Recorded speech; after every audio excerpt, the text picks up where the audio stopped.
S, ಇಷ್ಟೊತ್ತು ನಮ್ಮ ಜೊತೆ ಸಾಕಷ್ಟು ಜನ ಮಾತನಾಡಿದ್ದಾರೆ. ಹಾಗೆ ಮತ್ತೊಬ್ರು ನಮ್ಮ ಜೊತೆ ಮಾತನಾಡ್ಲಿಕ್ಕೆ ಕನ್ನಡ ಪರ ಸಂಘಟನೆಯ ಹೋರಾಟಗಾರರಾಗಿರುವಂತಹ ಸುರೇಶ್ ವಾಜಪೇಯಿ ಅಂತ ಹೇಳಿ ಅವರು ಕೂಡ ದೂರವಾಣಿ ಸಂಪರ್ಕದ ಮೂಲಕ ನಮ್ಮ ಜೊತೆ ಮಾತನಾಡ್ತಾ ಇದ್ದಾರೆ. ಬನ್ನಿ ಅವ್ರ ಜೊತೆ ಮಾತನಾಡೋಣ. ಸರ್ ನಮಸ್ತೆ. ನಮಸ್ತೆ. ಜಿಲ್ಲಾಡಳಿತ ಹಾಗೂ ಮುಜರಾಯಿ ಇಲಾಖೆ ಈ ಕೂಡಲೇ ಶೌಚಾಲಯ ವ್ಯವಸ್ಥೆಯನ್ನ ದೇವಸ್ಥಾನದ ಅಕ್ಕಪಕ್ಕಗಳಲ್ಲಿ ಮಾಡಬೇಕು ಅನ್ನುವಂತಹದ್ದು ಸಾರ್ವಜನಿಕರ ಒತ್ತಾಯ. ಯಾಕೆ ಅಂತ ಹೇಳಿದ್ರೆ ಇನ್ನೊಂದು 28ನೇ ತಾರೀಕು ಅಂದ್ರೆ ಇಟ್ಸ್ ಮೀನ್ 23 ದಿನಗಳಲ್ಲಿ ಒಂದು ಜಾತ್ರಾ ಮಹೋತ್ಸವ ಇದೆ, ರಥೋತ್ಸವ ನಡೆಯುತ್ತೆ. ಆಗ ಮೂಲಭೂತ ಸೌಕರ್ಯವಾಗಿ ಬೇಕಾಗಿರುವಂತಹ ಶೌಚಾಲಯದ ಅವಶ್ಯಕತೆ ಇದೆ ಅಂತ ಹೇಳಿ ಕೇಳ್ಕೊತಾ ಇದ್ದಾರೆ ಜನ. ತಮ್ಮ ಅನಿಸಿಕೆ ಸರ್? ನಾವು ಕಳೆದ ಸುಮಾರು ವರ್ಷಗಳಿಂದ ಹೋರಾಟ ಮಾಡ್ತಾ ಇದೀವಿ ಚಾಮರಾಜನಗರದಲ್ಲಿ. ನಾವು ಹೋರಾಟ ಮಾಡಿದಾಗಲೆಲ್ಲವೇ ನಾವು ಆಲ್ರೆಡಿ ಚಾಮರಾಜನಗರ ಬಂದು ಕರೆ ಕೊಟ್ಟಿದ್ದೆ. ನಾನು ಬಂದು ಯಶಸ್ವಿಯಾಗಿತ್ತು. ಚಾಮರಾಜನಗರ ಅಭಿವೃದ್ಧಿ ವಿಚಾರವಾಗಿ ನಾನು ಅನೇಕ ಬಾರಿ ನಾನು ಜಿಲ್ಲಾಡಳಿತಕ್ಕೆ ಮನವಿ ಮಾಡಿದ್ದೀನಿ. ಮತ್ತೆ ಶೌಚಾಲಯ ಮತ್ತೆ ವಿಶೇಷವಾಗಿ ಸುಮಾರು ಜಾಗದಲ್ಲಿ ನಾನು ವಿಶೇಷವಾಗಿ ಅವ್ರಿಗೆಲ್ಲ ಎಲ್ಲೆಲ್ಲಿ ಆಗ್ಬೇಕು ಅನ್ನೋದನ್ನ ಅವ್ರು ಪಾಯಿಂಟ್ ಟು ಪಾಯಿಂಟ್ ಮಾಡಿ ಕೂಡ ನಮ್ಮ ಸಂಘಟನೆಯಿಂದ ನಾವು ಕೊಟ್ಟಿದ್ದೀವಿ. ಆದ್ರೆ ಜಿಲ್ಲಾಡಳಿತ ಆಗ್ಲಿ, ಮಾನ್ಯ ಶಾಸಕರಾಗಿರ್ಲಿ, ಇಲ್ಲಿ ಇರ್ತಕ್ಕಂಥ ಉಸ್ತುವಾರಿ ಆಗ್ಲಿ, ಮತ್ತೆ MP ಆಗ್ಲಿ, ಅವರು ಕೂಡ ರಿಕ್ವೆಸ್ಟ್ ನಾನು ಕೊಟ್ಟಿದ್ದೀನಿ. ಆದ್ರೆ ಯಾವುದೇ ಕಾರಣಕ್ಕೂ ಇಲ್ಲಿ ಯಾವುದೇ ರೀತಿ ವಿಚಾರದಲ್ಲಿ ನಾವು ಶೌಚಾಲಯ ಆಗ್ಲಿ ಇದ್ರ ವಿಚಾರವಾಗ್ಲಿ ಯಾವ್ದು ಕೂಡ ಮಾಡ್ತಾ ಇಲ್ಲ. ಅವಿವೇಕಿ ಅಯೋಗ್ಯ ಅನ್ನಕ್ಕೆ ನಾನು ಇಷ್ಟಪಡ್ತೀನಿ. ಯಾಕಂದ್ರೆ ನಾವು ಎಷ್ಟೋ ಸಲ ಹೇಳಿದೀನಿ, ಜಿಲ್ಲೆಯಾಗಿ 28 ವರ್ಷ ಆಗಿದೆ, ಡೆವಲಪ್ಮೆಂಟ್ ಆಗಿಲ್ಲ, 3 ಕಿಲೋಮೀಟರ್ ಬೆಳೆದಿಲ್ಲ, ಒಂದು ಶೌಚಾಲಯ ಬೆಳೆದಿಲ್ಲ. ಒಂದು ಶೌಚಾಲಯ ಜನಕ್ಕೆ ಈಗ ಆಲ್ರೆಡಿ ಸಣ್ಣ ಮಕ್ಕಳು ಕೂಡ ಶುಗರ್ ಇದೆ.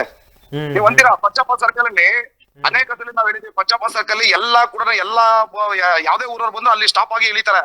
ಇಳಿದ ತಕ್ಷಣ ಜನಗಳಿಗೆ ಬೇಕಾಗಿರೋದು ಶೌಚಾಲಯ. ಯಾಕಂದ್ರೆ ಚಕ್ರಂತ ಇಳಿದ ತಕ್ಷಣ ಅವ್ರಿಗೆ ರೀಸರ್ಚ್ ಮಾಡ್ಬೇಕು ಅಂತ ಇರುತ್ತೆ. ಎಲ್ಲಿ ಮಾಡ್ತಾರೆ ಅವರು? ಯಾವ ಗಲ್ಲಿಲಿ ಮಾಡ್ತಾರೆ? ಅಂಗಡಿ ಗಲ್ಲಿಲಿ ಮಲಮೂತ್ರ ಮಾಡಕ್ಕೆ ಲೇಡೀಸ್ ಕಂತೂ ಜೆಂಟ್ಸ್ ಕಂತೂ ಇಲ್ವೇ ಇಲ್ಲ ಸರ್ ಚಾಮರಾಜನಗರದಲ್ಲಿ. ಇದು ಚಾಮರಾಜನಗರ ಜಿಲ್ಲೆಗಿಂತ ಗ್ರಾಮ ಠಾಣೆಗಿಂತ ಕಮ್ಮಿ ಆಗಿದೆ ಅಂತ ಈ ಸಂದರ್ಭದಲ್ಲಿ ಹೇಳಕ್ ಇಷ್ಟಪಡ್ತೀನಿ ಸರ್. ಈಗ ಚಾಮರಾಜನಗರ ಬಸ್ ಸ್ಟ್ಯಾಂಡ್ ಪಕ್ಕದಲ್ಲಿಯೇ ಒಂದು ಶೌಚಾಲಯ ಇತ್ತಲ್ಲ, ಏನಾಗಿದೆ ಅದು? ಸರ್ ಇದೆ, ಬೀಗ ಹಾಕಿದ್ದಾರೆ, ಮತ್ತೆ ಶೀತಲಗೊಂಡಿದೆ ಅಂತ ಹೇಳಿದ್ದಾರೆ. ನಾನು ಹಿಂದೆ ಕೂಡ 2018 ಇಸ್ವಿಲಿ ಅದನ್ನು ಕೂಡ ಸ್ಟಾಪ್ ಮಾಡಿದ್ರು. ಅದನ್ನ ನಾನು ಸ್ಟ್ರೈಕ್ ಮುಖಾಂತರ 3 ಶೌಚಾಲಯಗಳನ್ನು ಓಪನ್ ಮಾಡಿಸಿದೆ ಆ ಕ್ಷಣದಲ್ಲೇ. ಯಾಕಂದ್ರೆ ಹಿಂದೆ ಇದ್ದಂತ ಮಾಜಿ ಅಧ್ಯಕ್ಷರುಗಳು ಅದಕ್ಕೆ ದುಡ್ಡಿಗೆ ಡಿಮ್ಯಾಂಡ್ ಮಾಡಿದ್ರು ಅಂತ ಮಾಹಿತಿ ಬಂತು. ಅದಕ್ಕೆ ದುಡ್ಡಿಗೆ ಡಿಮ್ಯಾಂಡ್ ಮಾಡಿದರೆ ಇವರು ಎಲ್ಲ ಈ ನಗರಸಭೆಯವರು ಶೌಚಾಲಯಲ್ಲಿ ಹಗರಣಗಳು ಮಾಡ್ತಾ ಇದಾರೆ. ಹಗರಣಗಳ ಮಾಡಿ ಶೌಚಾಲಯಕ್ಕೆ ಸರ್ಕಾರ ಬರ್ತಕ್ಕಂಥ ಆದಾಯಗಳನ್ನ ಯಾವುದೇ ಕಾರಣಕ್ಕೂ ಇವರು ತೆಗಿತಾ ಇಲ್ಲ ಸರ್. ಎಲ್ಲರೂ ಮಾಡ್ಕೊಂಡ್ರೆ ಯಾರು ಬೇಕು ಅವ್ರು ಕೊಡ್ಕೊಂಡು ಅವ್ರು ಎಷ್ಟು ಬೇಕು ದುಡ್ಡು ಇಸ್ಕೊಂಡು ಅದ್ರಲ್ಲೂ ಕೂಡ ಶೌಚಾಲಯಗಳು ಕೂಡ ತಿನ್ನ ಅಂತಹ ಅಧಿಕಾರಿಗಳು, ಕಳವೆ ಅಧಿಕಾರಿಗಳು ಚಾಮರಾಜನಗರದಲ್ಲಿ ಇದ್ದಾರೆ ಸರ್. ಎಷ್ಟು ನೋವಾಗುತ್ತಲ್ವಾ? ಫುಲ್ ನೋವು ಸರ್. ಇದ್ರ ಬಗ್ಗೆ ನಾನು ಹೋರಾಟ ಮಾಡಿ ಒಂದೇ ಜಿಲ್ಲೆಯ ಮಲೆ ಮಹದೇಶ್ವರ ಬೆಟ್ಟದ ಮಹದೇವಪ್ಪನಿಗೆ ಸಿಗ್ತಾ ಇರುವಂತಹ ಆ ವೈಭವ ಎಲ್ಲಿ? ಆ ಜಿಲ್ಲೆಗೆ ಓಂಕಾರ ಆಡಿದಂತಹ ಚಾಮರಾಜೇಶ್ವರ ದೇವಸ್ಥಾನ 200 ವರ್ಷಗಳ ಹಳೆಯ ದೇವಸ್ಥಾನ, ಆ ದೇವಸ್ಥಾನ ಸೊರಗ್ತಾ ಇದೆ ಅಂತ ಹೇಳಿದ್ರೆ ಎಷ್ಟು ನೋವಾಗುತ್ತಲ್ಲ ಸರ್. ಈ ಸಂದರ್ಭದಲ್ಲಿ ಈ ಆಷಾಢ ಮಾಸಕ್ಕೆ 200 ವರ್ಷದ ಇತಿಹಾಸ ಇದೆ ನಮ್ದು.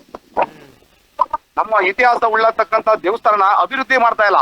ಕಾರಣ ಏನಪ್ಪಾ ಅಂದ್ರೆ ಮಹಾರಾಜರುಗಳು ಇದಕ್ಕೆ ಬೇಕಾದಷ್ಟು ಅವ್ರು ಹೇಳಿದ್ದಾರೆ, ಎಲ್ಲೆಲ್ಲಿ ಜಮೀನ್ಗಳು, ಅಂಗಡಿಗಳು ಎಲ್ಲ ಫುಲ್ಲು ಇವರೆಲ್ಲ ಸೇರ್ಕೊಂಡು ಟ್ರಸ್ಟ್ ಮಾಡ್ಕೊಂಡು ತಿಂತಾ ಇದಾರೆ. ನಾನು ಕೂಡ ಇದ್ರ ಬಗ್ಗೆ ಸ್ಟ್ರೈಕ್ ಮಾಡಿ DC ಹತ್ರ ಎಲ್ಲ ಕಂಪ್ಲೇಂಟ್ ಮಾಡಿದ್ದೆ, ಸರ್ವೆ ಕೂಡ ಮಾಡಿಸಿದೆ. ಜನನ ಮಂಟಪ ಇದೆ ರಾಜಹುಟ್ಟಿ ಸ್ಥಳ, ಮತ್ತೆ ಜಯಚಾಮರಾಜೇಂದ್ರ ಒಡೆಯರು ಹುಟ್ಟಿದಂತ ಸ್ಥಳದಲ್ಲಿ. ಅದಾದ್ಮೇಲೆ ಚಾಮರಾಜೇಶ್ವರ ಧರ್ಮಶಾಲಾ ಅಂತಿದೆ. ಇವರು ಟ್ರಸ್ಟ್ ಮಾಡ್ಕೊಂಡಿದ್ರೆ 4 ಜನ ಸೇರ್ಕೊಂಡು ಟ್ರಸ್ಟ್ ಮಾಡ್ಕೊಂಡು ಅದರಲ್ಲಿ ಲಕ್ಷಾಂತರ ರೂಪಾಯಿ ಬರ್ತಕ್ಕಂಥ ಆದಾಯನ ಇವರೆಲ್ಲ ತಿಂತಾ ಇದ್ದಾರೆ. ಯಾಕಂತ ಹೇಳಿದ್ರೆ ಇಲ್ಲಿ ಮಹಾರಾಜರು ಹಿಂದೆ ಈ ದೇವಸ್ಥಾನ ಅಭಿವೃದ್ಧಿ ಯಾರು ಮುಂದುವರ್ಸ್ಕೊಂಡಿದ್ದಾರೆ ಅವ್ರ ಪಾದ ನನ್ನ ತಲೆ ಮೇಲೆ ಇರ್ಲಿ ಅಂತ ಆ ಶಿಲಾನ್ಯಾಸದಲ್ಲಿ ಬರೆದಿದ್ದಾರೆ. ಆದ್ರೆ ಇವರೆಲ್ಲರೂ ಈ ರಾಜಕಾರಣಿಗಳು, ಕೆಲವು ದೊಡ್ಡ ದೊಡ್ಡ ವ್ಯಕ್ತಿಗಳು ಇವರೆಲ್ಲ ಏನ್ ಮಾಡಿದಾರೆ ಅಂದ್ರೆ ಇಲ್ಲಿ ಇರ್ತಕ್ಕಂಥ ಏನು ದೇವಸ್ಥಾನಕ್ಕೆ ಬರ್ತಕ್ಕಂಥ ಆದಾಯನೆಲ್ಲ ಇವರು ಟ್ರಸ್ಟ್ ಮಾಡ್ಕೊಂಡು ತಿಂತಾ ಇದಾರೆ ಅಂತ ಈ ಸಂದರ್ಭದಲ್ಲಿ ಹೇಳಕ್ ಇಷ್ಟಪಡ್ತೀನಿ. ಅದಕ್ಕೆ ಬೇಕಾದಂತ ದಾಖಲೆ ನನ್ನ ಹತ್ರ ಇದೆ. ನಾನು ಕೊಟ್ಟಿದ್ದೀನಿ, ಈ ಎಲ್ಲ ತೆಗಿದ್ದೀನಿ, ಪ್ರತಿಯೊಂದು ಕಾಪಿ ನನ್ನ ಹತ್ರ ಇದೆ. ಜನನ ಮಂಟಪ ಆಗಿರೋದು ದಾಸಪ್ಪನ್ ಛತ್ರ ಅಂತಿದೆ, ದಾಸಪ್ಪನ್ ಅಲ್ಲ ಅದು. ಅದು ಆಕ್ಚುಲಿ ಚಾಮರಾಜೇಶ್ವರ ಧರ್ಮಶಾಲೆ ಅಂತ ಇರೋದು. ಅದಕ್ಕೆ ಬೇಕಾದಂತ ಕಾಪಿ ನನ್ನ ಹತ್ರ ಇದೆ ಎಲ್ಲವೇ. ಇನ್ನು ಅನೇಕ ದೇವಸ್ಥಾನಕ್ಕೆ ಅಭಿವೃದ್ಧಿ ಆಗಲಿ ಅಂತ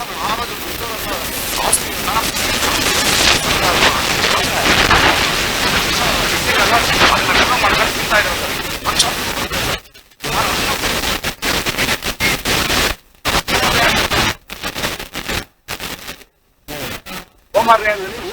ನಾನು ಏನಂತ ಆದಾಯ ಬರ್ತಕ್ಕಂಥದ್ದು ದೇವಸ್ಥಾನಕ್ಕಾಗಿ ಅಭಿವೃದ್ಧಿ ಮಾಡಿ ತಿಂಗಳಿಗೆ ಅನ್ನದಾನ ಮಾಡಿ ಚಾಮರಾಜೇಶ್ವರನ ದೇವಸ್ಥಾನಕ್ಕೆ ಅನ್ನದಾನ ಮಾಡಿದ್ರೆ ಜಾಸ್ತಿ ಜನ ಬರ್ತಾರೆ.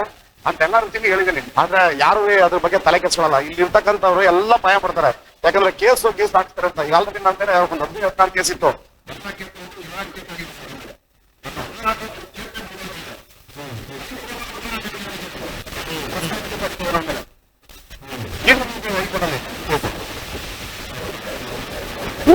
ಗುರಿ ಇರ್ತವ್ರು ಅಂದ್ರೆ ನಾವು ಉತ್ತರಿಸ್ತಾರೆ. ಎಮ್ಮೆಲ್ಲ ಆಗಿರ್ಲಿ, ಎಂ ಪಿ ಆಗಿರ್ಲಿ, ಉಸ್ತುವಾರಿಲ್ಲ, ಯಾರು ಇಲ್ಲಿ ಹೋಗ್ಯಾರ. ಆಮೇಲೆ ಎಲ್ಲ ಚಾಮರಾಜನಗರ ಈಗ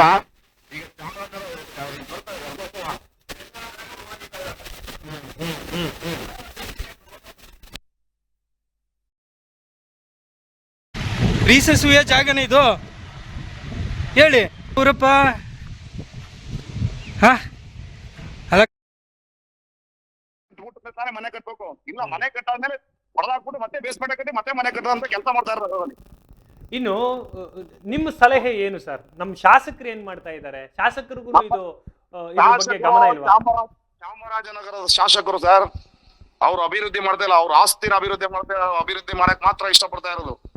ಅವ್ರು ಯಾವ್ದೇ ಕಾರಣಕ್ಕೂ ಯಾವ ವಿಚಾರಕ್ಕೂ ಹೋಗಲ್ಲ. ಇಲ್ಲಿ ಅತಿ ಹೆಚ್ಚಾಗಿ ಮಾಡ್ತಾ ಇರೋದು ಅಂದ್ರೆ ಆಸ್ತಿನ ಅವ್ರು ಯಾವ್ದಕ್ಕೂ ತಲೆ ಕೆಡ್ಸ್ಕೊಳ್ಳಲ್ಲ. ಇಲ್ಲಿ ರೀತಿಯಾಗಿ ಸರ್ ನಮ್ಗೆ ತುಂಬಾ ನೋವಾಗಿದೆ. ನಾವು ಹೋರಾಟ ಮಾಡೋದು ಈಗ ನನ್ನ ಮೇಲೆ ಕೇಸ್ ಹಾಕ್ಸಿರ್ತಾರೆ. ಈಗ ಮೊನ್ನೆ ಒಂದು 5-6 ತಿಂಗಳಲ್ಲಿ ಮತ್ತೆ ಕೇಸ್ ಹಾಕ್ತಾರೆ. ಹೋರಾಟ ಮಾಡೋರಿಗೆಲ್ಲ ಎಲ್ಲರನ್ನು ಕೈ ಕಟ್ಟಾಗಿ ಕೇಸ್ ಹಾಕ್ತಾರೆ ಸರ್. ಅದರಿಂದ ಇಲ್ಲಿ ಚಾಮರಾಜನಗರ ಅಭಿವೃದ್ಧಿ ಆಗ್ತಿಲ್ಲ. ಇಲ್ಲೇನು ಆಗ್ತಾ ಇಲ್ಲ ಅಭಿವೃದ್ಧಿ. ನೋಡಿ ಸರ್, ಮಿನಿಮಮ್ ಅಂದ್ರೆ 30 ಶೌಚಾಲಯ ಆಗ್ಬೇಕು ಅಂತ ನನ್ನ ಫೇಸ್ಬುಕ್ ಅಲ್ಲಿ ನೋಡಿ ನಾನು ಸ್ಟ್ರೈಕ್ ಎಲ್ಲ ಮಾಡಿದೀನಿ. 30 ಶೌಚಾಲಯ ಅತಿ ಶೀಘ್ರದಲ್ಲಿ ಆಗ್ಬೇಕು ಅಂತ ಹೇಳಿದೀನಿ. ಅಭಿವೃದ್ಧಿ ಅಂತ ತುಂಬಾ ಕುಂಠಿತ ಆಗಿದೆ ಸರ್. ಅಭಿವೃದ್ಧಿಗೆ ನಮ್ಮ ಜೊತೆಲಿ ಇರ್ತಕ್ಕಂಥ ಜಿಲ್ಲೆ ಏನು 7-8 ಜಿಲ್ಲೆ ಇತ್ತು, ಆ ಜಿಲ್ಲೆ ನೋಡಿದ್ರೆ ಆ ಚಿತ್ರೀಕರಣನೇ ಬೇರೆ ಇದೆ. ಆದ್ರೆ ಚಾಮರಾಜನಗರ ಜಿಲ್ಲೆ ಮಾತ್ರ ಭಾರಿ ಇದೆ. ಅದು ಆಗರ್ಭ ಶ್ರೀಮಂತ ಚಾಮರಾಜನಗರ ಜಿಲ್ಲೆ ಅನ್ನಕ್ಕೆ ನನ್ನ ಜಿಲ್ಲೆ, ನನ್ನ ಹೆಮ್ಮೆ ಅನ್ನಕ್ಕೆ ನಾನು ತುಂಬಾ ಇಷ್ಟಪಡ್ತೀನಿ. ಯಾಕಂದ್ರೆ ಈ ಕೂಡ ಮೊನ್ನೆ ಗುಂಡಿ ಬೆಳೆದು ಕೂಡ ಲೋಹಗಳು 7 ಎಕರೆ ಎಲ್ಲ ಚಿನ್ನ ಎಲ್ಲ ಸಿಕ್ಕಿದೆ ಸರ್ ನಮ್ಮಲ್ಲಿ. ಜಿಲ್ಲೆ ಚಿನ್ನದ ಜಿಲ್ಲೆ, ಆದ್ರೆ ಇದನ್ನ ಅಭಿವೃದ್ಧಿ ಮಾಡ್ತಾ ಇಲ್ಲ ಅಷ್ಟೇ.